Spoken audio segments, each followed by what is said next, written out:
आत्ताच भावाला राखी बांधली ना आणि आज डायरेक्ट नॉमिनेट, म्हणजे तुम्हाला कळालं का? त्या दिवशी जेव्हा डीपी भाऊ अंकिताला घास भरवत होते तेव्हा अंकिता बोलली नाही नाही हे नको करायला, उगा खूप टास्क देतात मग नॉमिनेट करावं लागतं. तेव्हापासून अंकिताच्या डोक्यात होतं डीपी भाऊला नॉमिनेट करायचं. आणि डीपी भाऊ मजाकमध्ये बोलले की तू मला कर मी तुला करतो, पण ही कंडिशन कधी? जेव्हा काहीच ऑप्शन नाही तेव्हा. पण आज तर अंकिताकडे खूप ऑप्शन होते. तिने कालच फुटबॉलवरती पॅडी दादाचा फोटो लावून त्या लात मारून घराच्या बाहेर काढलं.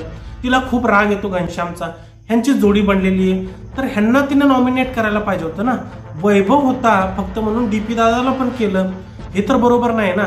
म्हणजे तुला एकीकडे भावाला सेव्ह करायचा ऑप्शन होता, दुसरीकडे तुझ्या दुश्मनच मान वैभव होता, तर तू फक्त दुश्मनाला नॉमिनेट करायचं म्हणून डीपी दादाला पण नॉमिनेट केलंय.